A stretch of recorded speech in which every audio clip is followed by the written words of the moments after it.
Hi, welcome to Deep Six, the Deep State.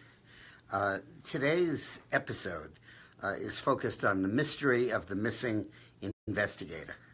The top investigator, number one on Mueller's staff, has quit.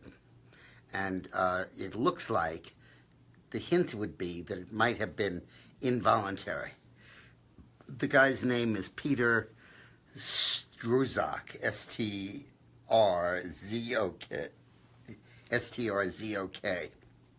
And he was chief of the FBI's counter-espionage section, and he headed the investigation of Hillary's email scandal, and he also was the head of the investigation of the Russia interference scandal, the collusion scandal, the non-scandal.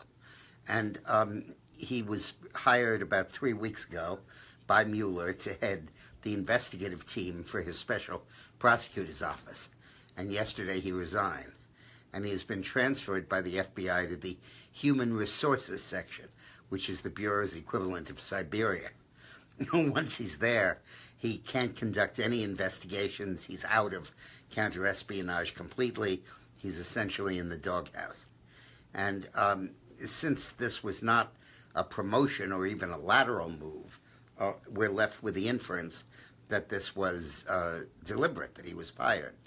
And I am inferring, again, I'm just guessing, that he might have been implicated in some of the recent leaking. And this may reflect a sensitivity on the part of Mueller to leaking. You have to read this news articles like Radio Moscow or Pravda, because you know the reporter knows the story. The reporter knows whether the guy leaked or not, because he's the one that took the leak. But he can't say it in the article. So in the article, they go on at some length to discuss the search warrant at Manafort's house. And it made no sense in the context of the article. So I'm inferring that it might have been that information that he leaked. In any case, it probably was a leak of fairly recent vintage, and that was the last significant one. Now, this has a number of points of significance. First of all, at the best, it may be that Mueller's people are seeing there's nothing there and don't want to be affiliated and associated with an investigation that goes nowhere and ultimately heads into the ground. That probably is overly optimistic. But it might be that Mueller is very sensitive to the issue of leaking, and he understands that that could be the undoing of his investigation.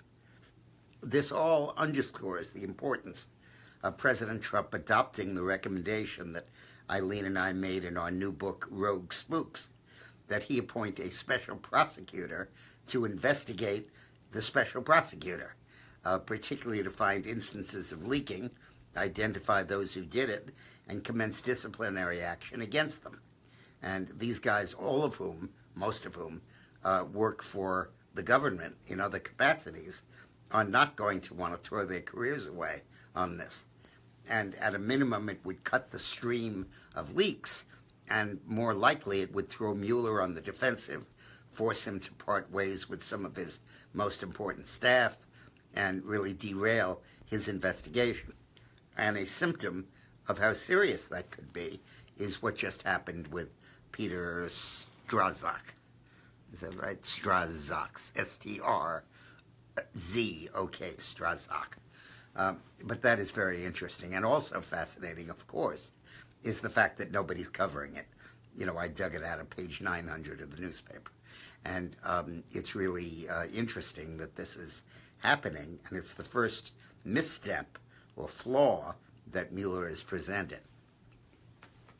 Now, I haven't wanted to talk much about Charlottesville, but now it forces itself on our consciousness because of the way the press is playing it, and frankly, the way Trump misplayed it. Trump acts like he's trying to, win the support of white supremacists and Nazis. I don't think that that's a potent vein of votes for him to explore, and I think he understands that, and I think that he just was dumb in the way he's approached this. But the important thing, as far as I'm concerned, is that this is a deliberate act of political agitation by the left. there are times when we have to confront our racial legacy and the problems we've encountered along those lines. And there are times when we do need to go back and revisit those painful issues. When we do affirmative action, for example, that's a legacy of that. Even when we strip the stars and bars, the Confederate emblem, from state flags, that's a reflection that we don't honor the Confederacy anymore, and states don't believe in it, and we take it out of those state flags. But when you go around tearing down monuments that are 150 or 160 years old and picking at that wound and reopening it, the only real motivation for that can be that you want to start a fight, that you want to antagonize the extreme right and get them mad and get them involved and then use them to smear the conservative movement or the Republican Party. It's fundamental revolutionary Saul Alinsky agitation and propaganda tactics that we're looking at here. I mean, why now? Why do you want to review these statues now? They've been sitting on the front on the lawns for decades. What's the point? And the only point is to force the right wing to react and get yourself a confrontation. And when Trump says there's blame on both sides, I think that's what he's referring to. It's absolutely blame on both sides.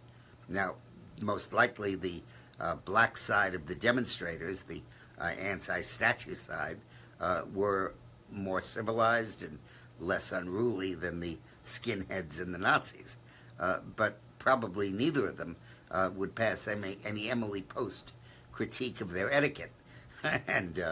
and tempers obviously frayed, and things got to a point where they got out of hand. And I think that the agitators that started this, on the left and on the right, both welcome that because it gives them an opportunity for visibility, for recruitment, for relevance. I mean, if you're the head of the Ku Klux Klan right now, your problem is nobody pays the slightest bit of attention to you because there's no issue that galvanizes everybody. We've largely accepted civil rights and all of that. But if you can get an issue like this, where there's some old statue, and that's what the fight's about, what a bonanza for recruitment, for direct mail, for fundraising, and for everything else. And unfortunately, I think that that's been happening, and I think that's deliberate on the part of the left because they obviously wanted to pick a fight by dealing with these statues. And it's not just in Charlottesville.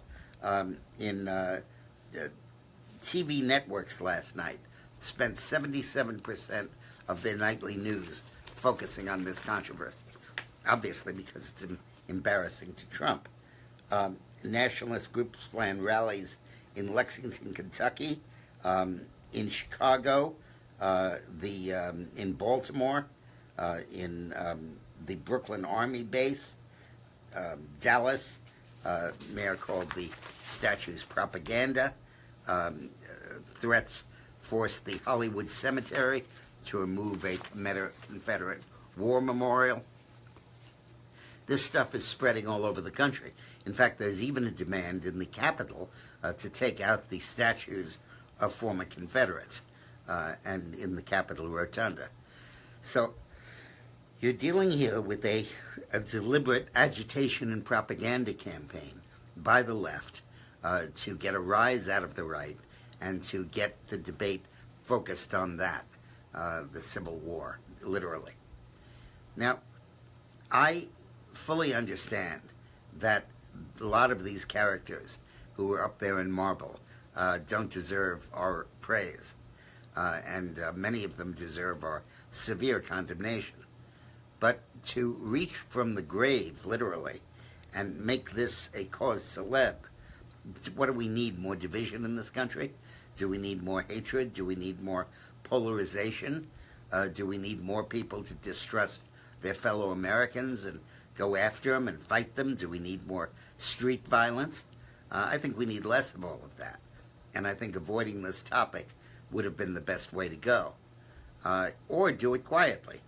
Just quietly move them into a museum or something, because I think that probably would be the correct solution. But the people that are doing this obviously valued the confrontation and now love the opportunity to try to paint Trump into a corner and use this for political advantage. Dick, you're number 2 in the world of live streaming right at this moment. Okay. Yes. At this moment, recorded 4:25 Eastern Time, this show is number 2 in the world. The world.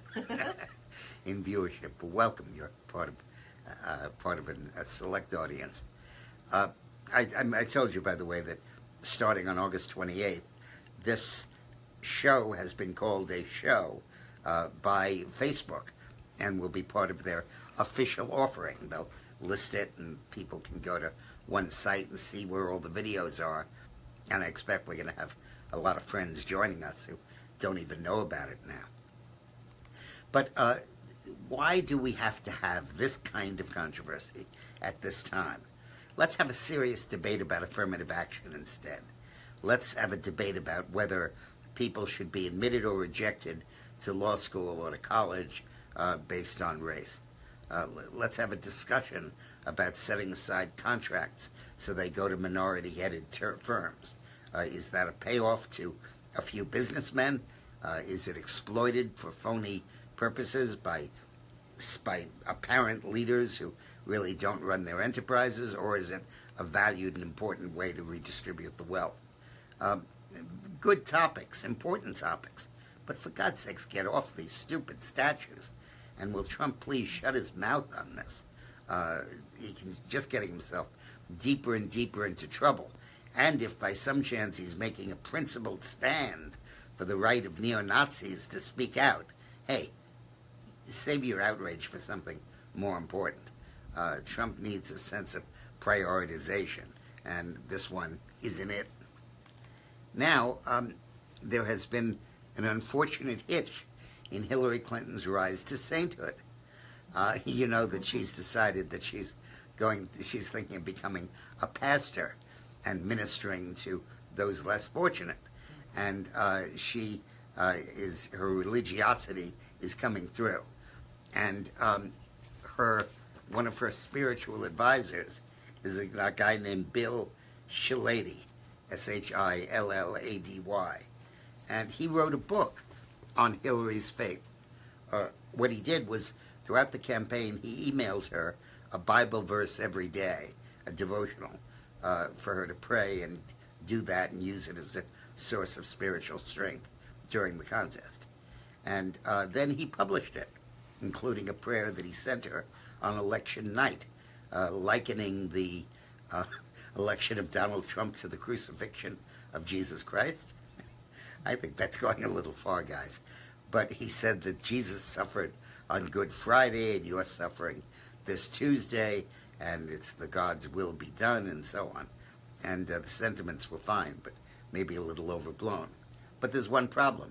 He plagiarized it. He didn't write it himself. It wasn't original. It was originally written by an Indiana pastor named Matt Deuel, D-E-U-E-L. He literally lifted the sermon. He's apologized for it, but he's selling the book for a profit and making money from it. And that prayer is the highlight of the book. And it casts a bit of an aspersion on Hillary's, the ascension of Hillary to a better place. And I think it's kind of funny that she would be caught in the middle of this. This woman can't touch anything without blowing up in her face. Hi. Okay, we have a couple of comments here. Don Heimer says, is this being started by the Dems so the government could declare martial law? And Jack Tapper actually asked a similar question. Do you think the left wants an actual civil war in America? Do I think the left wants a civil war in America? No. Do I think the left wants martial law? No. Do I think that Obama and his crew use racial divisions, use polarization as an electoral political tool to keep the black community agitated, angry, upset, and politically motivated? Yes, absolutely. You take the Ferguson riots that took place over the killings in Ferguson. even after it was proven that the kid who surrendered was not sticking up his hands to surrender, but was in fact in the process of lunging at the officer with a knife in his hand. Even after that was established by videos and by the grand jury, the Department of Justice kept the issue alive under Holder, saying they were investigating it, they were checking it out, and there were calls for the police officers' continued suspension, and people kept that incident front and center in people's minds. And a whole variety of these shootings have been used for exactly that purpose. But, there haven't been a lot of shootings lately, and I think the cops are watching themselves, and I think most importantly, the shootings have had a very positive result in that we now have video cameras all over the police, wearing the cameras. And as a result, the cops are more careful, and the accusations are more circumspect or more factual. And I think that that's a very positive development. So they need to move on to something else. And now they're moving on to the statute. My point is, this is all a fabrication. This is all an invention. This is all an artificially created controversy just to stir people up and using it for political purposes. And that's terrible. That's ridiculous. This is a deep wound in this country, and to pick at it in this way is absolutely awful.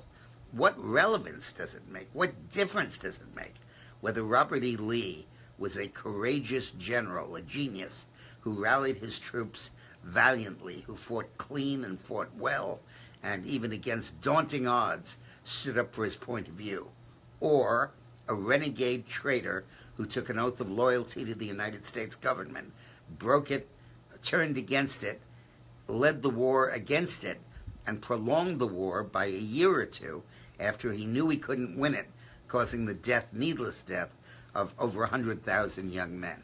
Okay? Which is it? I don't care. I mean, maybe you have a historian's interest in it, and I'll comment on it probably in my Saturday lunch alert this Saturday, which is on American history, and I'm going to talk about Robert E. Lee in that. You can go to dickmorris.com and look at it. And I'll talk about Lee, in my opinion, which is just about between those two extremes. But what difference does it make? What impact is it going to have?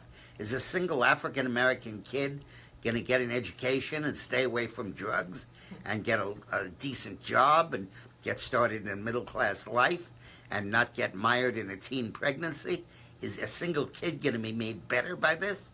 Do they have plenty of resources so they can spend it profligately? No.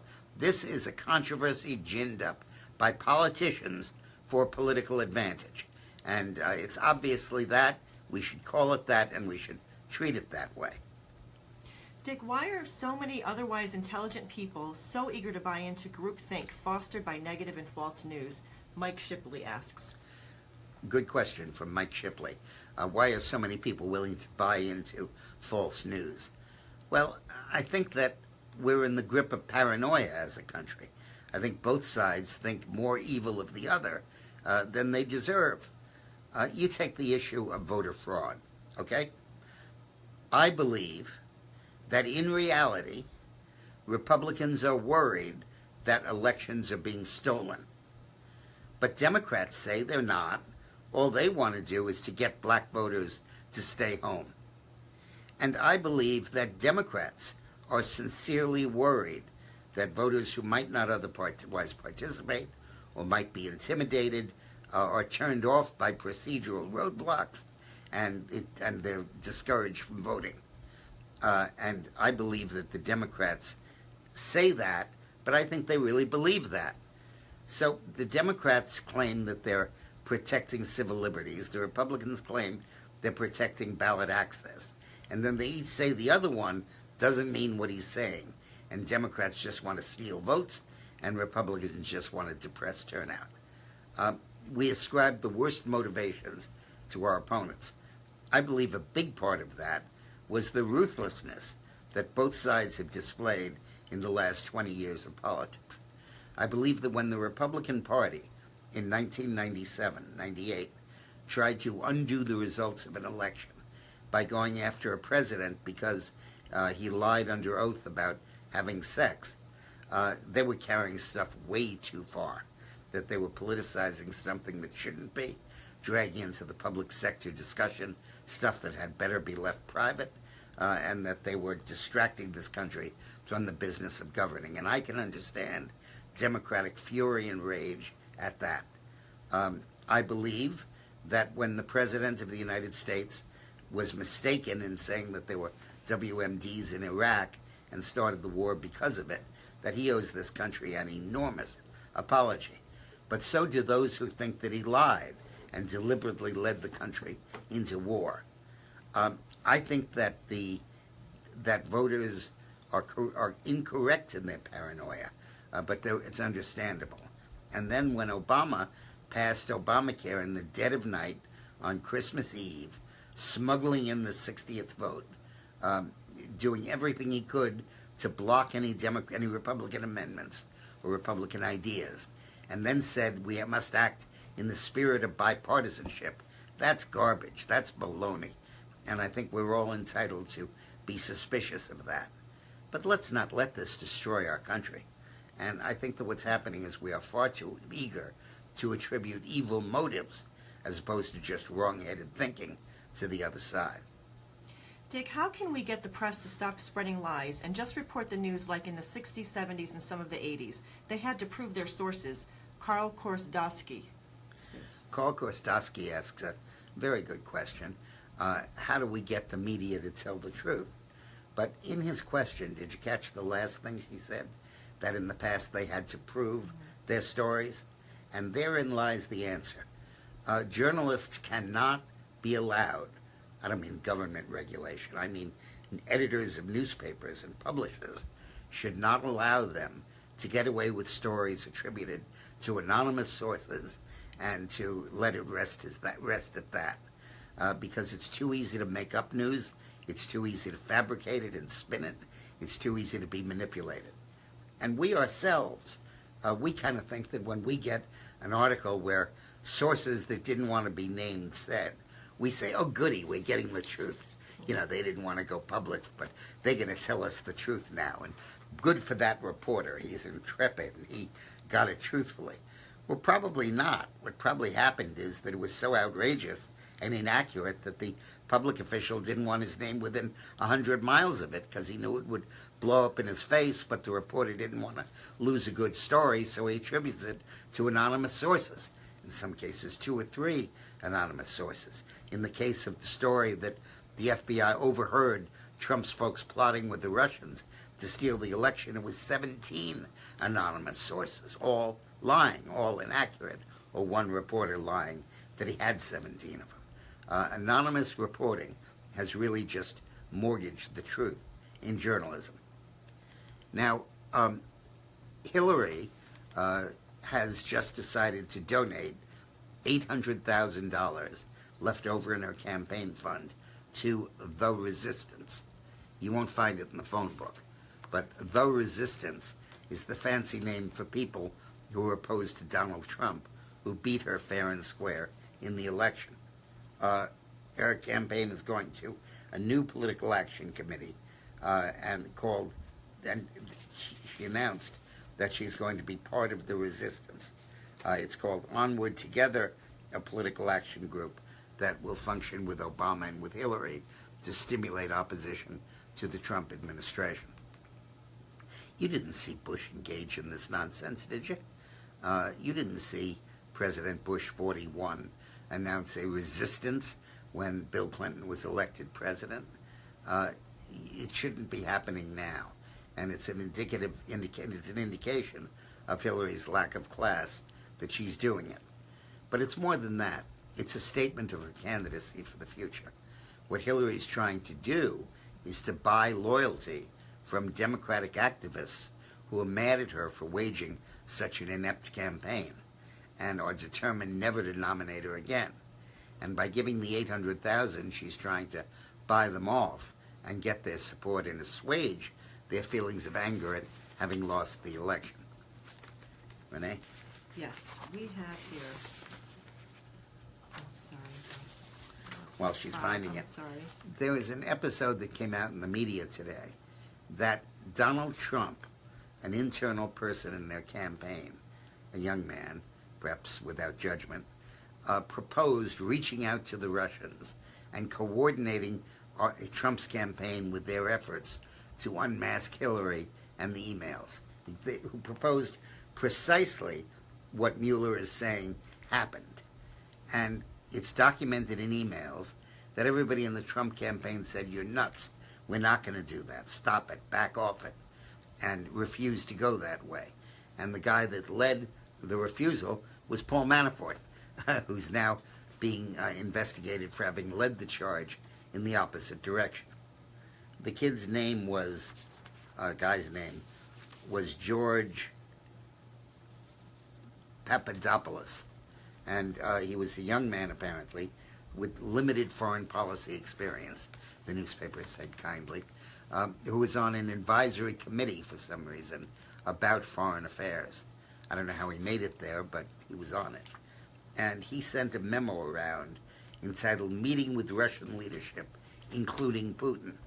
And he offered to set up, quote, "a meeting between us and the Russian leadership to discuss U.S.-Russia ties under President Trump." And in his memo, he said that the Russian contacts he'd made welcomed the opportunity, according to internal campaign emails furnished to the Washington Post.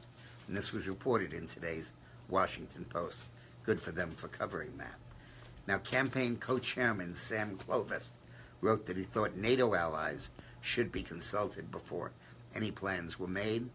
Another Trump advisor, retired Navy Rear Admiral Charles Kubik, cited legal concerns, including a possible violation of U.S. sanctions against Russia and of the Logan Act. But Papadopoulos sent at least half a dozen requests for Trump as he turned from the primary candidate to the party's nominee for meetings with Russian officials.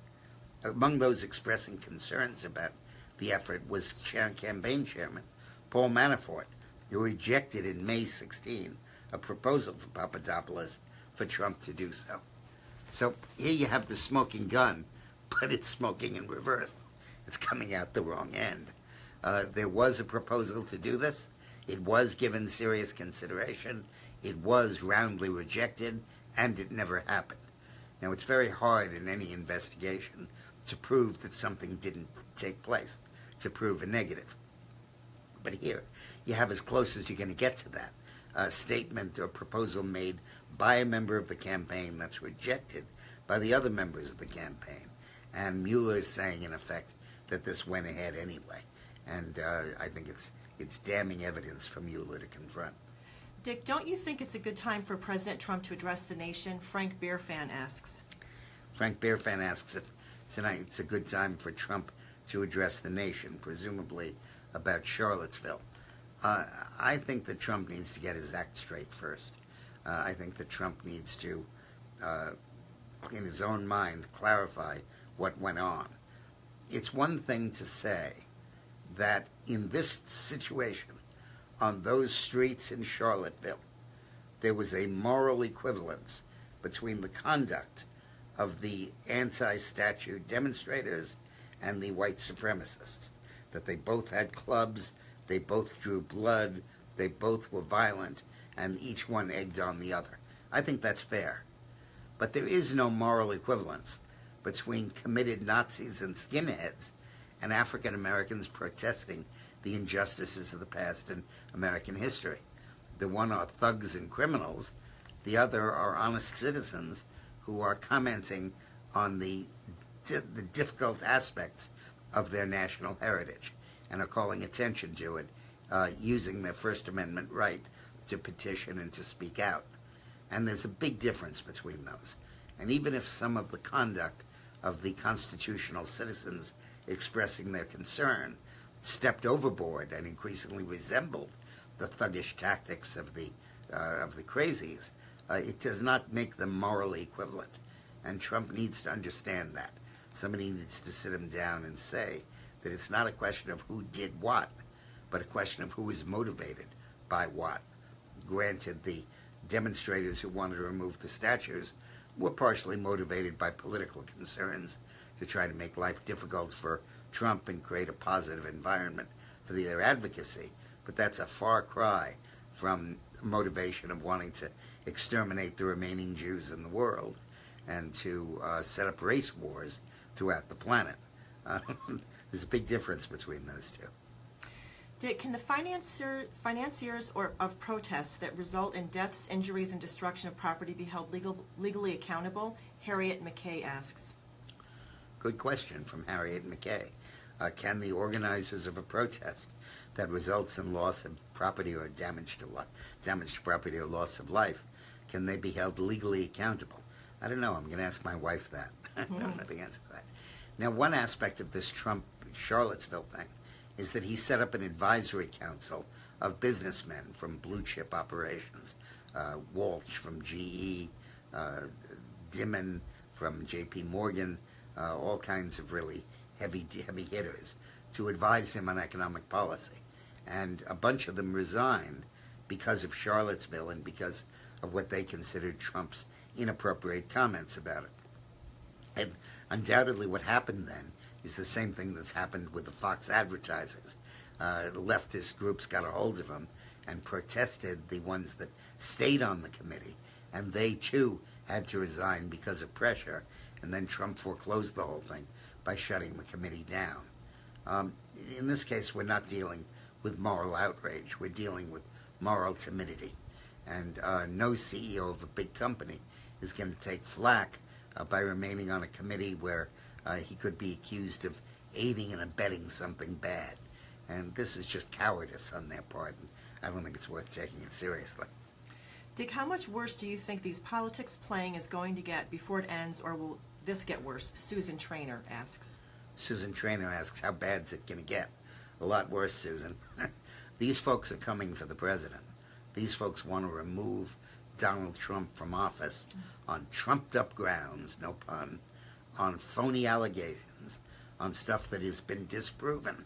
And they want to use that, manipulate it, and turn it into a case of obstruction of justice or perjury or some such procedural crime to get Donald Trump thrown out of office. That's what they're trying to do. And they're trying to do it by a cancer invading inside his administration and using the administration's capacity to get attention and publicity to make false statements to destroy the president. I think that's pretty serious. And that's why I'm very happy that Rogue Spooks is doing so well, the book we just published yesterday, because it is very important for us to understand just what these folks are up to and just why they're doing it. And we really go into it in length here, and the steps you and I have to take to keep Donald Trump in office. We have to campaign hard for him, not for 4 more years, but for the 4 years we elected him to in the first place. Dick, why can't George Soros be stopped? Beth Newsom asks. Beth Newsom asks about stopping George Soros. Freedom of speech. I don't think he's committed any legal violation. If he does, go after him. But freedom of speech. He's entitled to spend his money as he wants and to try to influence stuff, and he sure does. Now, this is sponsored, as they all are, by the Patriot Gold Group. But I want to use this opportunity to speak a little bit about the banking system. In the past, when we've had banks that are threatened with closure, people have been able to rely on the federal government to come in and bail them out. And even failing that, they've been able to rely on federal deposit insurance that was enacted in the New Deal to protect deposits that you make in a bank. But those protections are obsolete now, and they really aren't worth the paper they're written on. The reserve fund of the banks in the United States is now approaching 1/8% of the funds they're guaranteeing. And should there be any significant run on a bank or any significant loss of confidence, there is no way on earth that the Federal Reserve Board could do more than make a token reimbursement of the deposits that we might lose. And when the financial crisis of 07 and 08 hit, that was evident to anybody who analyzed what was going on. The Federal Deposit Insurance Corporation, FDIC, skirted the issue by a brilliant PR move. In the middle of it, at the peak of the problem, they boldly announced they were raising the limit They were willing now not just to guarantee the first 150,000 in your account, but the first 250,000 in your account. And that bold statement allayed everybody's fears that there wouldn't be any insurance. Well, the fears were right, and the allaying was wrong. And now it's become clear, as a result of the G8 and G20 meetings, that the world has come to a consensus that it does not have the resources to guarantee everybody's bank deposit. And should a bank fail, like Lehman Brothers, the depositors and the stockholders will be equally liable to make up the deficit in the institution's accounts. Now, right now, the stockholders are, but not the depositors. If you give a bank $1,000 buying its stock, you can lose that money. You could lose all money, and you can be assessed for any losses that the company has, because you've bought ownership in the company, 1/1000th of 1%, but it's yours. You're the owner, and you're liable for that amount of damages. And then sometimes you could be held liable for all of it, even if you just have a tiny share. But until now, if you're a depositor, you're safe. The depositor is not seen as an owner, has no managerial power, has no vote, and is not liable. But increasingly, the IMF and the World Bank and the G20 summit are moving to hold the depositor liable. And in Cyprus, when their banks collapsed, they did just that. They gave everybody with a bank account a haircut, they called it, and took 10 or 15% of their deposits and stole them and used them to fortify the bank without their consent, without any law or any approval. And that will probably happen here the next time we go in for a situation like we had in 1998 with the S&Ls, or 2007 and 8 with the commercial banks and the investment banks. And the only way to be safe in that situation is to invest part of your assets in gold and silver, and to keep them far away from a bank. And I don't want to be one of those people that says, put your money under your mattress, but you ought to have some there. And don't make it paper, make it metallic. So go to the PatriotGoldGroup.com, PatriotGoldGroup.com, or call 800-476-5675, 800-476-5675. Dick, Marianne Hendrick wants to know if you have a leak of the day today. Oh, a leak of the day, yeah. Yeah, do you have I didn't think of one. Okay. That's okay. I'll have to find out. Oh, yeah, you know what the leak is? Mueller's chief investigator quitting. That's right. Nobody issued a press release on that one. But you're right, I didn't come up with it. It's okay. And do you think the deep state created the Charlottesville fiasco? Diane Hatton asks. Diane Hatton. Hatton. Hatton asks, did the deep state create the Charlottesville fiasco? No, I don't believe that the establishment in the White House and the intel community did that. I do believe that the leadership of Obama's political operation may well have had a role in doing that. The civil rights groups probably met and probably discussed their protests, and probably said the next step in our protests is going to be to protest Confederate war memorials. They're even talking about blotting out Stone Mountain in Georgia that has the Confederate generals on them. And I don't think any of them would make a decision to go off and do this on their own. I think they all coordinated it. And I'm sure in the discussions, they all said this is unjust. We shouldn't be honoring these people that, after all, tried to keep us in slavery. And we should not, as parts of the body politic, be asked to honor them by permitting their statues to appear in places of honor and in public places. Okay, but I think in the back of their minds, they knew that this would meet resistance from the white supremacist nuts, the fascist, Nazi miscreants, and that this would then become an issue that ideally might trip up Donald Trump, might galvanize the African American community, and might re-inject fears of racism into our politics. Those weren't very good motivations. but I think that did motivate them. But I do believe it was entirely a private sector operation. Now, our contest yesterday was which Civil War general was primarily responsible for the formation of the Ku Klux Klan. And the answer is Nathan Bedford Forrest, who was a cavalry commander in the Confederate Army. You know, Jeb Stuart got all the attention because he was on the Eastern Front in Virginia. But Forrest, who was on the Western Front, fighting with General Johnston and others against Grant, was probably a more effective cavalry officer. In any case, he was demanded his troops were aggressive. He was an incredibly good cavalry commander. And after the war, Civil War, when all the other generals followed Robert E. Lee's lead and took oaths of loyalty to the Union, Forrest refused to do it and organized the Ku Klux Klan. When you see those guys walking around in sheets and masks, those are supposed to be the ghosts of dead Confederate soldiers, come back to terrorize the blacks who they hold responsible for their deaths. And it's all a kind of voodoo thing designed to exploit fears of blacks, many of whom were just recently arrived from Africa and were not sophisticated. And Forrest exploited that and was a key leader in that. And the Ku Klux Klan was really the beginning of terrorism. You had some terrorism, of course, during the French Revolution, but it was government terrorism. People fled because they were worried about losing their heads in the revolution. 10,000 did. But this was private sector terrorism.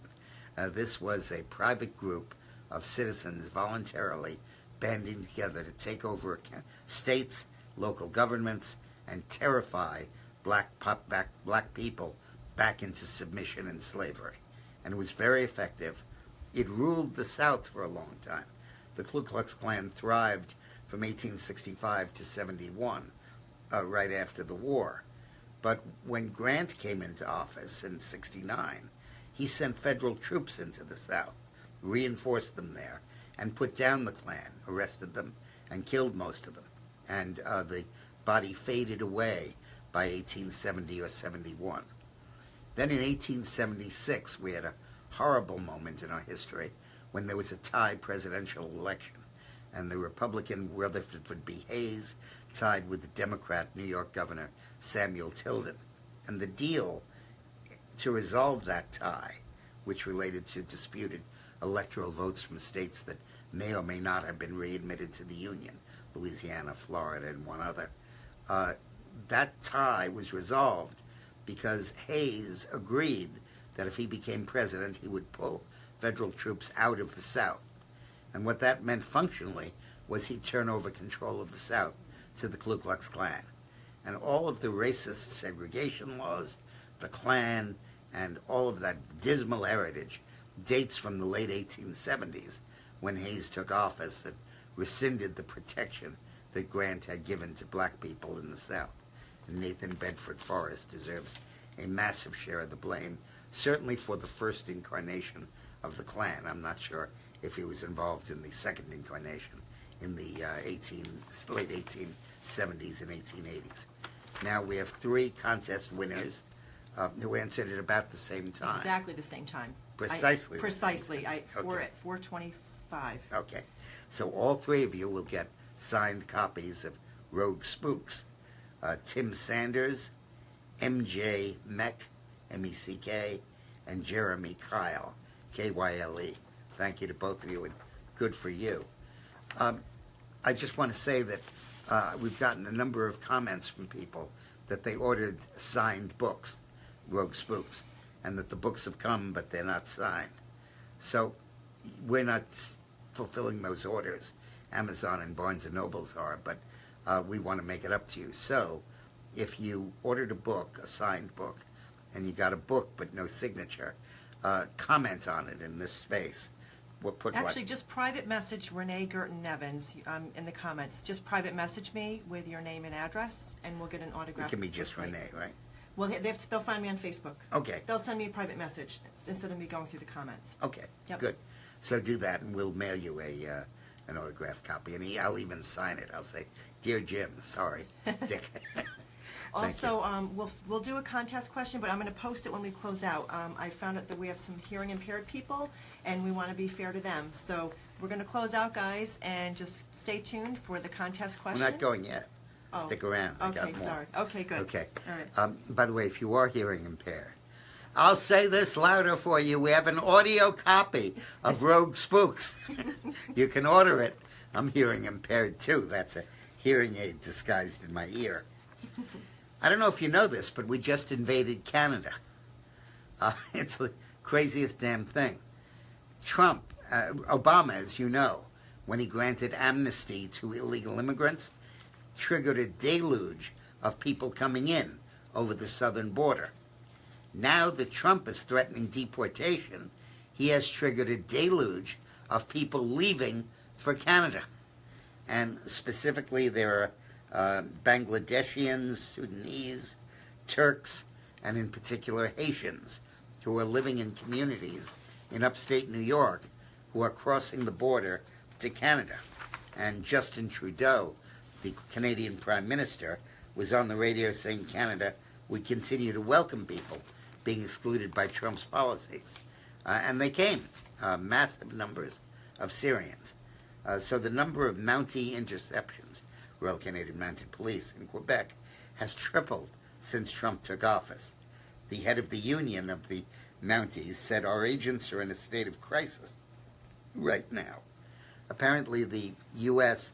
Department of Homeland Security told 58,000 people, Haitians, who were in the United States part of the Temporary Protected Status Program, that they should move along, that the disaster in Haiti was over, the earthquake was finished, and that they could no longer stay in the United States as refugees being sheltered from the physical disaster of the hurricanes and the earthquakes.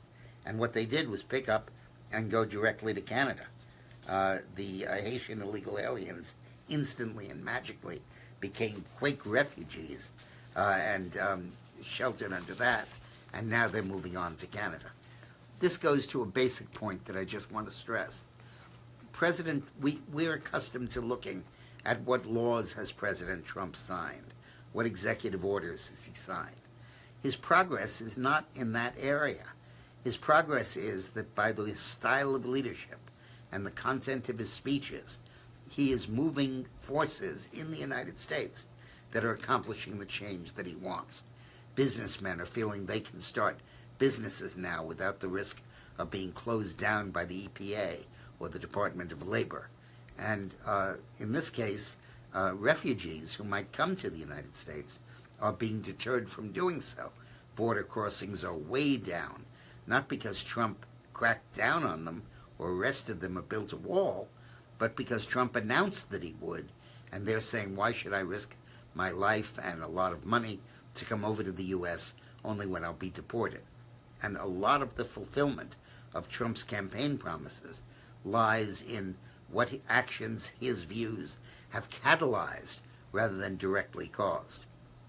Now, speaking of which, there's a town, College Park, in Maryland, a suburb of D.C., where University of Maryland has some campuses there. My brother-in-law went to one. They have the city council is passing an ordinance there permitting non-citizens, including illegal immigrants, to vote in town and municipal elections. You're allowed to do that. Your town can't say they can vote for Congress or for president or even for state office, but they can say that they'll vote for school board or for local town council or for mayor. And it looks like they're doing that. And a number of California cities are doing that as well. This is part of an effort to obfuscate and erase the distinction between legal and illegal, citizens and non-citizens, registered to vote and not. And it's to enfranchise everybody, whether they belong here or not. And it's a serious erosion of our protections. Well, your youngest fan, Dick, Jack Pierson. Oh, Jack. Hey. Well, he's How you actually doing, at man? school, but he has a Okay. message for you. He wanted to congratulate you on your book and that he cannot wait to watch you when he gets home from school after homework and chores. Now, Jack, you enjoy a special place in our hearts. And you're 8 years old, I think. Yes. So I don't know if I've sent you a signed copy of the book, but I know I haven't sent you a personally directed one saying, "Dear Jack, thanks for following. Good for you, Dick Morris." So if you comment to Renee, how does she do that? Well, actually, Jack's mom and I are friends on Facebook now, so she Oh, can good. message me her Okay, address. I'll send one to you. Thank you, Jack. And Jack, I warn you, once you do this, I'll be sending you a book every year. I'll fill up your library. By the time you're 20, you'll have 12 books, a whole shelf. Well, thank you very much. And I'm looking forward to the end of August when this show is officially being promoted by Facebook. I'm very excited by that. It's hard, at 71, I worked for the president. I, ran a presidential campaign. It's hard at 71 to get excited about something, thrilled, tingly. That's how I feel about this. I feel that I'm in on the ground floor of a new era, and I'm just delighted that young people are moving over and making it possible for me to do that. Thanks very much.